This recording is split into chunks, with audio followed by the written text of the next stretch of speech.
Well, hi guys. Coach Jerry here from the Protocol Strength and Conditioning, and you may notice that today we are not at the gym, we are in my kitchen. So this is a video, I've done a couple of these where I've done some of the things that I'm doing nutritionally. If you stumbled across this video looking for specifically food stuff, this may be a little bit out of the ordinary because this channel is actually my gym and my coaching program, but nonetheless, the reason that I'm doing this video is today I'm going to be cooking and smoking a tri-tip roast like a brisket. Now, there's a number of YouTube videos out there where they have done this, and I think some of them do a few things well and others do a few things well. I've done a ton of these, and what I'm hoping to do in this video is put together all the stuff that you need to know to really make this awesome.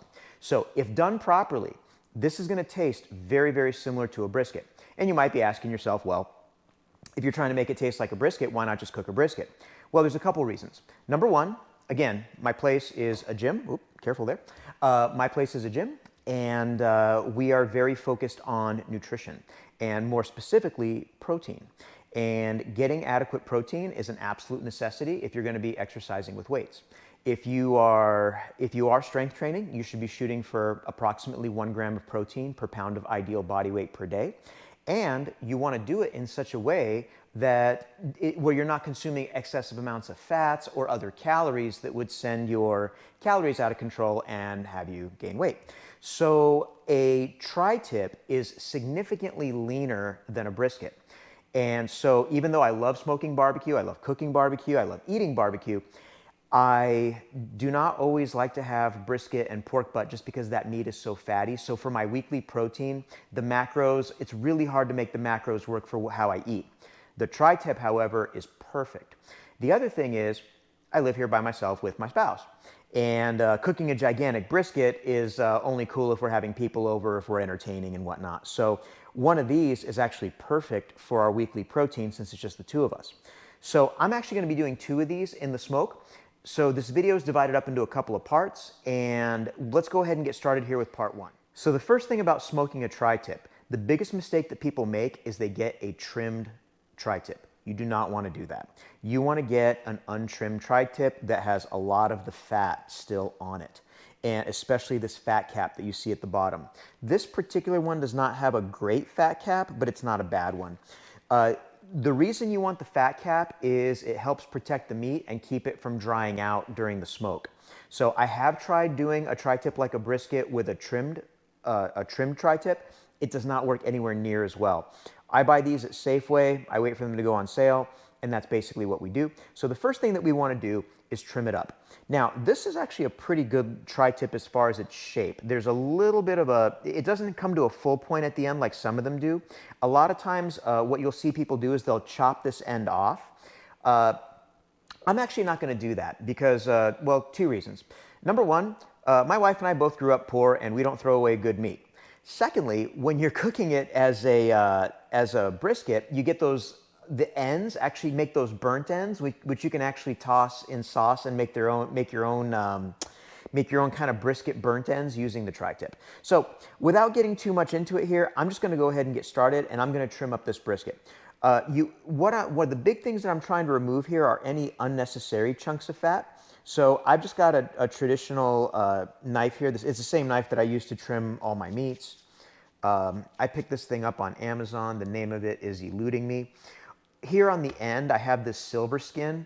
This stuff is not good eating, and it does not render in the smoke. So I'm actually going to come in here with my knife, and I'm going to try to remove as much of that silver skin as possible because that is not going to be good to eat. So a lot of the fat that's on the top can actually be removed. An argument can be made that you could actually trim this very, very little and enjoy the whatever fat is not usable at the end, like whatever does not render in the smoke, you can just cut off when you're trimming the pieces. We're going to talk about cutting this thing when we're done. That's another thing that you kind of need to know that's a little interesting about a tri-tip. Is very similar to a brisket. The grain pattern changes. So there's like a U shape, like a little boomerang. And I don't know if you can see it in the camera here, but there's grains that run this way, and then there's grains that run this way. So you have to be careful how you trim it. We'll talk about that towards the end of the video. So all I'm gonna do right now is I'm just gonna come in here and I'm gonna remove some of this excess fat that is not gonna serve us well in the smoke. I am not going to do much with this fat cap. As a matter of fact, I'm gonna trim off very little of it. The only stuff that I'm trimming here are just kind of these extra flappy pieces. These are just gonna burn up in the smoke, so we don't need that. Most of this I'm actually going to keep because it's going to help protect the brisket and keep it from drying out, which is important. So on the bottom side, I don't know that I'm going to do much more than probably what I've already done. Coming back to this side here, this fat that's here on the sides, I'm just going to reach in here with my knife and get rid of some of that.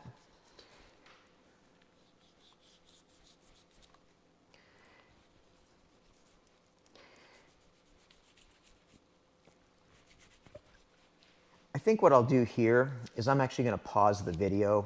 There's literally 1,000 videos out there on how to trim a tri-tip and how to trim a brisket, and I will try to keep this video a little bit shorter. So basically what I'm going to do after I pause, I'm going to remove this fat here, some of this extra fat here that's on the top. I'll spin this around. This fat right here I'm going to remove. I'm going to try and get this down to where you can see mostly meat, and I'm just going to leave that fat cap on. So I'm going to go ahead and edit this part out of the video because I don't want to bore you with those details. Here's the reality. If you're not good at trimming meat like this, you can actually just not trim it at all. And when it's done cooking, you can remove those, you can cut off those pieces when you're eating it or when you're serving it. So what I'm doing here, I think, is more for presentation purposes, just so everything looks nice. So we'll go ahead and pause it here, and we'll be back when it's all trimmed up. Okay, so you may have noticed, this is the tri-tip that you just saw here a second ago, and you'll notice we just got another tri-tip. So I'm actually gonna do 2 in today's smoke, and I probably should have shown you this one. You'll notice this is a very different looking tri-tip. So this will happen sometimes. You'll get some that are very, very different. This one's a lot thicker. I actually think this is probably gonna end up making a better cook. But this one had a gigantic fat cap. You can see all this fat here that I trimmed off. This is actually all from this particular tri-tip. And there's still quite a bit extra. As a matter of fact, I can probably still take off some of this. So this one had a really big fat cap. Now, a lot of this fat is actually very useful. As a matter of fact, when I trim my briskets, I have a little secret weapon that I use when I'm cooking brisket that I'm also going to use for this particular cook. That I will show you guys in just one second. So I've gotten all the silver skin off. I've gotten all the extra fat off of the tops. These guys are ready to be seasoned. So I am probably going to end up using some of this fat, but probably not all of it. So we'll just leave that off to the side. The rub that I like to use for all of my beef is a rub that I actually make myself. And this is salt, pepper, and garlic. I like to keep things simple. I am a barbecue purist. I make these myself. I buy the coarse ground pepper from Costco. The salt we're a little persnickety about. We use a Celtic sea salt. And this mixture is basically a 1/2 cup of salt, a 1/2 cup of pepper, and a 1/4 cup of garlic powder. So that is what's in here. You'll notice I'm giving it a little twirl. I'm going to start on the fat cap side here, and I'm just going to give that a nice light dusting of the salt, pepper, and garlic. I know there's barbecue guys that use binders. I've never necessarily seen that to be useful, so I do not use them. Do that fat cap. I'm going to flip this over, and I'm going to give the top of it a nice coat of the salt, pepper, garlic. Notice I'm being pretty generous with it. This is a really thick cut of meat. You do not need to worry about over seasoning it. If you're doing thinner cuts like steaks, it's very easy to over salt them and over pepper them. It is almost impossible to do that with brisket or big tri-tips or chuck roasts or whatever you're working with here. I'm moving the meat around here so I can get the sides really nice. We are filming this actually the night before the smoke. I started doing this a very long time ago. And what I do is I actually do the salt, pepper, garlic the night before, and I let it sit in the fridge and let that salt just tenderize the meat as a bit of a dry brine. I know a lot of barbecue guys, you'll see them season it right before they put it on the grill. I don't do that. I do it the night before. I like to get, it's almost like a, what they call a dry brine, I guess. It's not very scientific, but it produces outstanding, outstanding results. So once I get these covered with my salt, pepper, garlic, make sure I get all the sides covered, we're actually going to call it a night. I'm going to put these in the fridge, and I will kick the camera back on tomorrow morning when we're prepping the smoker.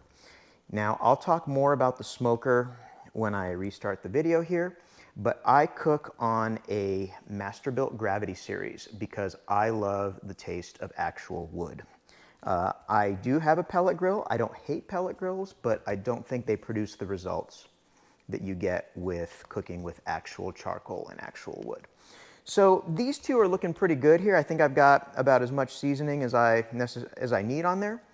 And these things are ready to be put in the fridge overnight. And we will start this video back up tomorrow when we start smoking. Okay, so it's a beautiful morning here in Tucson, springtime. It's the weather is quite nice right now. We are out here getting ready to start the tri-tip. So this is my Masterbuilt. My secret smoking weapon is I have a combination of hickory charcoal as well as pecan wood. So pecan wood is what makes barbecue awesome. So one of the things that's important to note, you'll see a lot of this stuff online about how to set it, you know, do you go fat side down or fat side up? It actually depends very much on the heat source. So in this grill, the heat comes in from the bottom. So I'm gonna put my fat cap down. I'm also gonna get it up on my tallest grill grate. I'm gonna open this and let some of that lovely smoke come out. I've got my grill grate, I don't know if the camera is catching it, but I have it on the very highest setting. In other words, I want it as far away from the heat as possible. Now, I've got my grill set to 205. 205 might sound a little low heat for smoking, but I'm only going to run it there for about an hour. And because the grill is open, I don't want to lose too much heat. So I'm just going to go ahead and set these guys on here. And I already know where all the hot spots are on my grill, because I've done the Brisket test. There's lots of YouTube videos on there to show you how to do that. So I've got my meat up on the top grate. I'm gonna close that lid.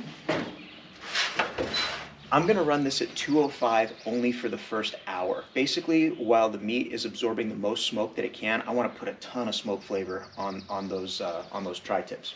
After an hour, I'm gonna crank it up to about 225, 230, and then I'll let it continue smoking for about 4 hours.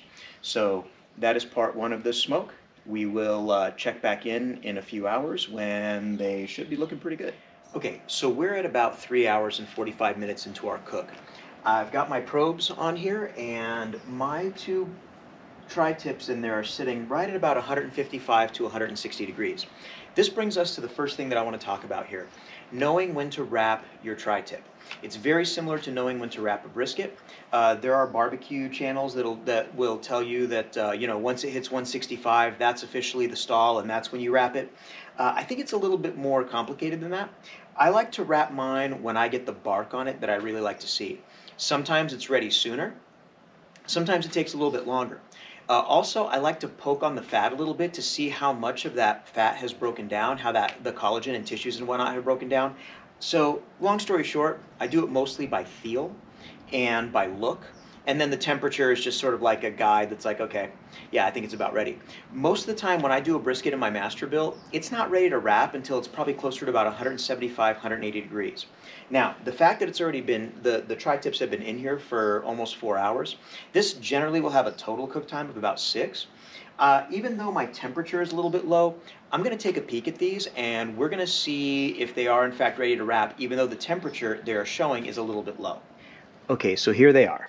You can see I have my probes here that are in the thickest part of the tri-tip. I also like to use my ThermoPro to also verify that position. So I'm going to get in there. So I got about 159, 160 over here. I've got about 162, 164 over here. Now, the bark on these is actually starting to look really good. This is breaking down really nice. I'm going to poke on that fat cap. The fat caps here are looking really good. These things are actually getting really, really close to being ready to wrap, even though the temperature is showing a little bit low. So this is what I'm going to do. As I mentioned earlier, I started this cook at 205, ran it for about an hour. And now, after about an hour, I bumped it up to 225. I think what I'd like to do right now is I'm going to give these guys about 30 more minutes, and I'm going to bump that temperature up a little bit. So you can see they've absorbed plenty of smoke. I'm going to kick my grill up to about 250, give these guys about another 30 minutes, and I think they're going to be ready to wrap at that point. Okay, so we're about 4 hours and 10 minutes into the cook. I'm probing. This one is still sitting at about 160. This one, 163.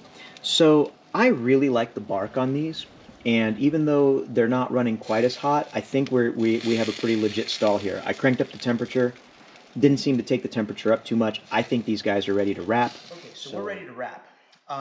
This is my barbecue secret weapon. It's tallow.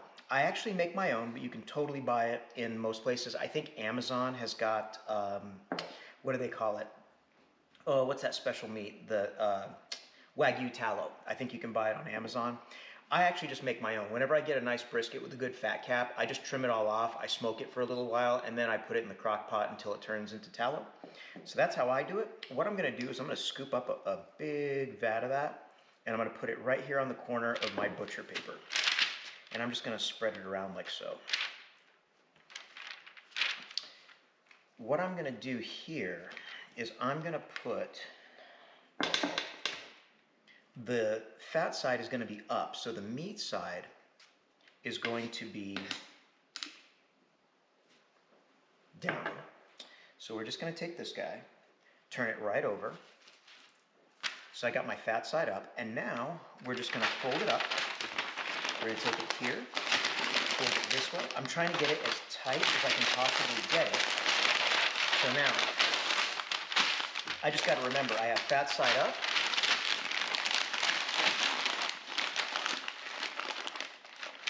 fat side down,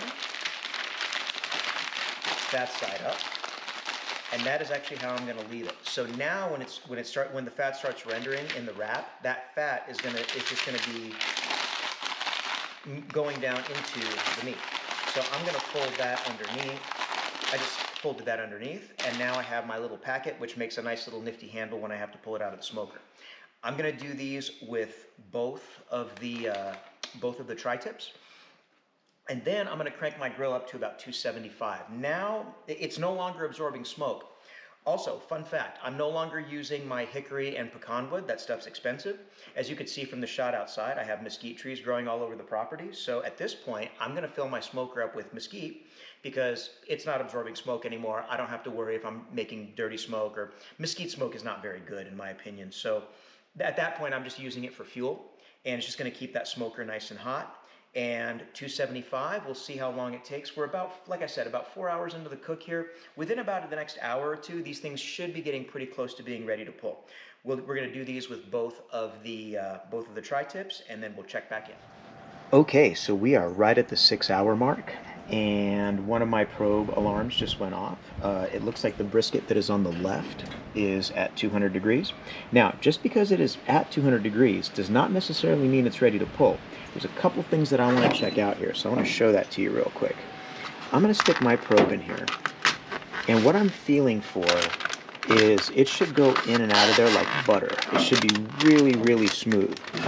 And it's, I think it's not quite there. Let me see what my power probe says it's at. Yeah, see right about here, it's still probing 195. It is not quite there. I have had some of these tri-tips. I'm just going to push that back there a little bit without burning myself. There we go. I'm going to close that lid so it keeps going. I have had briskets hit temperature at, or be ready to pull at as little as 195. I've had some that were really, really rough that we've had to go all the way up to like 205, 206. That's pretty rare. I will go towards the lower end of the number for a reason that I'm going to explain here in just a second, which is the super, super long rest, and we'll talk more about that in just a minute. So I'm going to go ahead and give that brisket probably just a little bit more time. I'm sorry, not the brisket, the tri-tip. I'm going to give that just a little bit more time, and I think we'll be ready to pull. Okay, we are now 6 hours into the cook, and it looks like my left tri-tip is ready to be pulled. So I'm going to pull that out really quick. Ooh, we've got ourselves a fire. That must be from the grease. I will get that fixed here in just a moment. I am now probing very tender. So this brisket, or the brisket, I keep saying that. This tri-tip is actually ready to come out.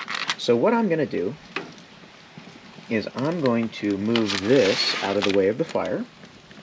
I'm going to bring my temperature down. This does happen periodically, so you got to be careful with that sometimes.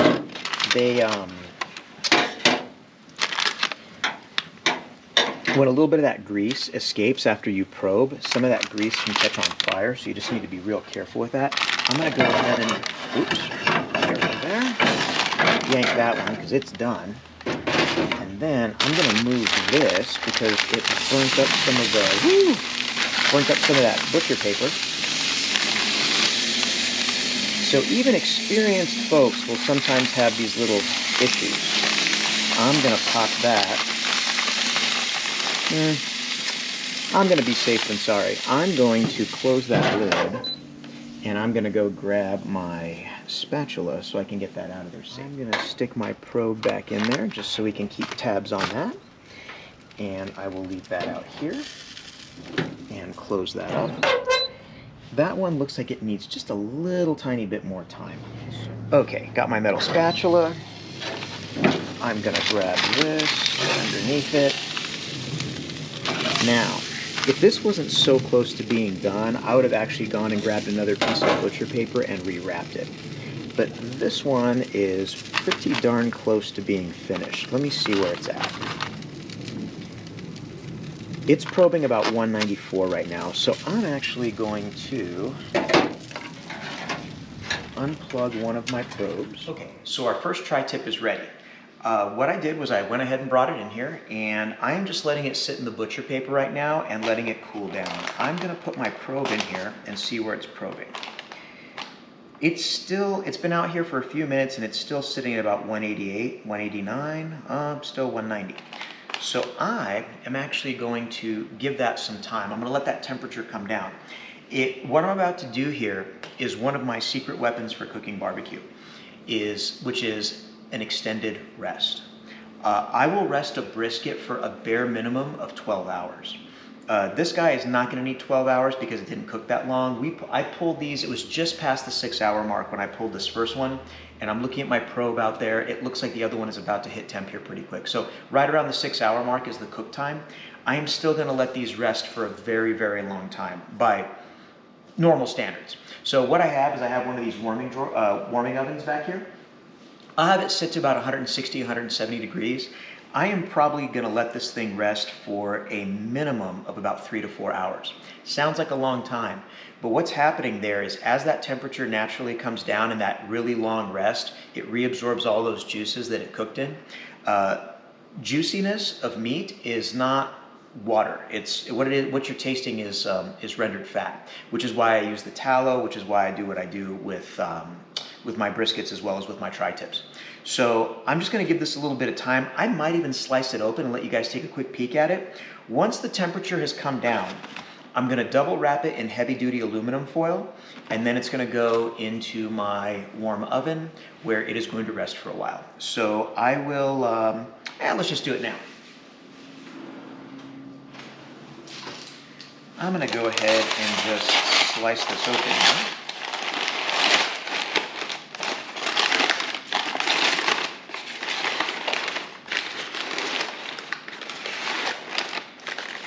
And it is sitting in a lot of its own juices, which is something that I'm going to keep when I transfer everything over to the foil. Now, this is the fat cap side, so what I'm going to do is I'm going to turn this over and then let you guys have a peek at what this tri-tip looks like.